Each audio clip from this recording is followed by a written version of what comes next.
According to research, regular smoking leads to the development of 25 different diseases. And smoking is one of the main causes of premature mortality. Tobacco affects our entire body. These are the lungs, and the oral cavity, and the nasal cavity, larynx, esophagus, stomach, pancreas.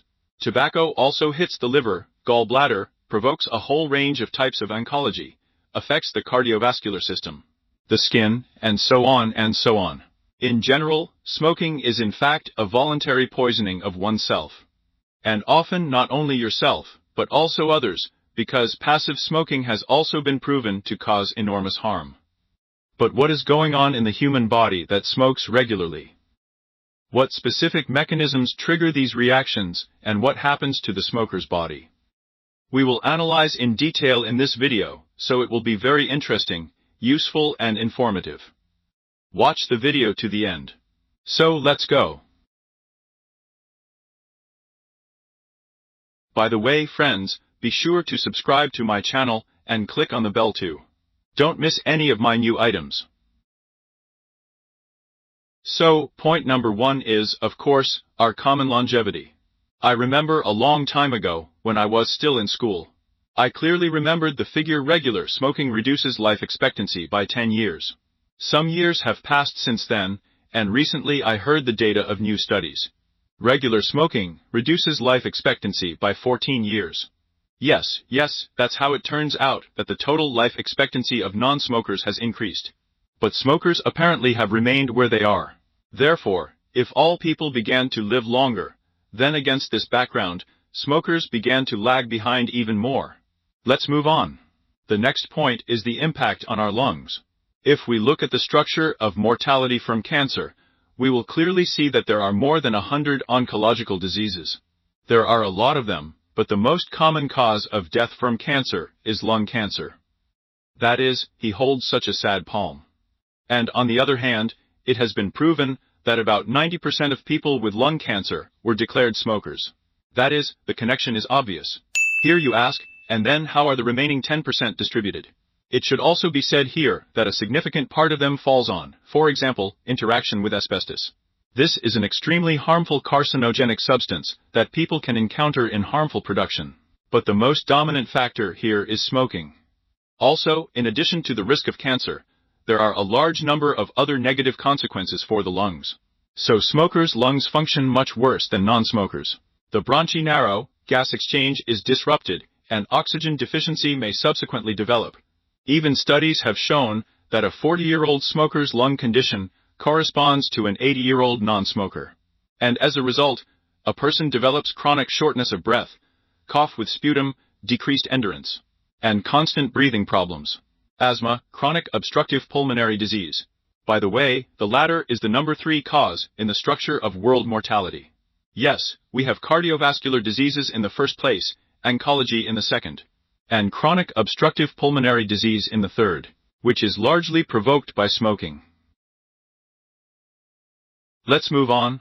The next point is, of course, the cardiovascular system. And that's where smokers are also very, very bad. It has even been proven that regular smoking increases the risk of coronary heart disease or hypertension by about 5 times. Smoking is just incredibly harmful to our blood vessels. It provokes the development of atherosclerotic that is, the appearance of cholesterol plaques, and literally from the blockage of blood vessels. Smoking provokes hypertension, that is, increases blood pressure, and high blood pressure has such a multiplying effect that it pulls the rest of the body to the bottom. A person has high blood pressure, which means that all organs that are supplied with blood will suffer in general. And the thing is that nicotine causes vasospasm. Against this background, as I have already said, the pressure rises and the vessels become more susceptible to their damage, from which cholesterol plaques are formed, as well as blood clots. And this is the main reason for the development of heart attacks and strokes. As for blood pressure, you also need to make a little explanation, because some people say that smoking, on the contrary, dilates blood vessels, and you kind of smoked, and even your focus improved, concentration improved, and so on. Here the effect is as follows. As soon as a person has smoked, he quickly has the effect of vasodilation. They are really expanding. But this effect does not last long.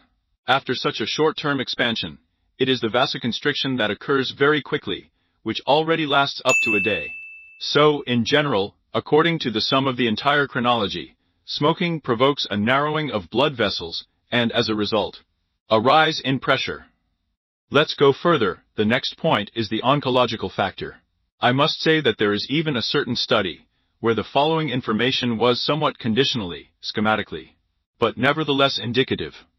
The risk of developing cancer is about 40% dependent on the fact of smoking, 30% on nutrition, and the remaining percentages are distributed on lifestyle, ecology, and genetics.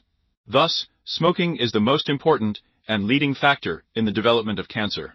And the problem is actually not only with lung cancer, but there is a whole list of organs that can suffer because of this. For example, in addition to the lungs, a smoker can earn cancer of the larynx, pharynx, lip, tongue, esophagus, stomach, liver, pancreas, even bladder and kidneys, and colon. Moreover, smoking not only increases the risk of developing cancer, but also reduces a person's life expectancy, if he was able to recover. And, of course, smoking significantly increases the risk of relapses. Let's move on. The next point is the impact of smoking on our psyche. And here's the whole spectrum.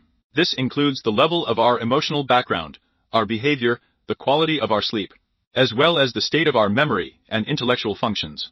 Of course, in the first seconds after we started smoking, nicotine very quickly penetrates through the blood-brain barrier, through the vessels, into our brain. As a result, it provides a rush of adrenaline, serotonin, dopamine, and gamma-amine butyric acid, the very set of neurotransmitters that provides us with a mood boost, improved concentration, in general.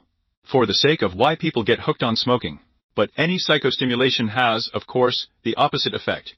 Because very quickly the concentration of nicotine in the blood plasma begins to fall. It has a half-life of about an hour.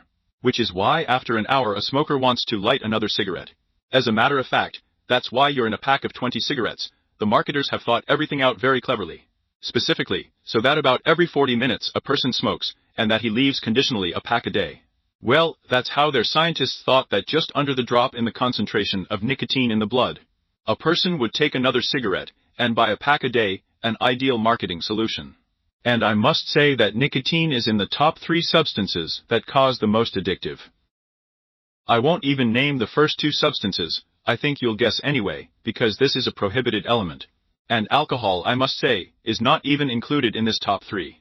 That is, even alcohol, according to the level of addiction development, falls very far short of nicotine. The next point is the effect of smoking on appearance. Of course, cigarettes directly affect how our skin looks. It's starting to take on such an unhealthy gray hue. And those people who quit smoking noticed that literally after 10 to 14 days, their skin begins to look much healthier. And it does not seem to them that a kind of purification is really taking place. Also, wrinkles also begin to appear faster, and people age faster. Teeth and nails suffer very much. And an interesting study was also conducted, where it turned out that non-smokers at the age have 5 times fewer wrinkles than people of the same age, but who had smoked for 25 years before. Just think about it. By the way, friends, and write in the comments, and how do you smoke, or maybe you quit smoking, or are going to quit. Tell me, it will be interesting. And now I highly recommend you to watch my other video, where I talk about what happens to your body when you quit smoking. That is, we analyze this issue from a different angle, which will give you a complete understanding of the picture. The link to the video you have just appeared on the screen, as well as the link I left in the description, and pinned it in the top comment. Be sure to watch this video, there is very important and interesting information.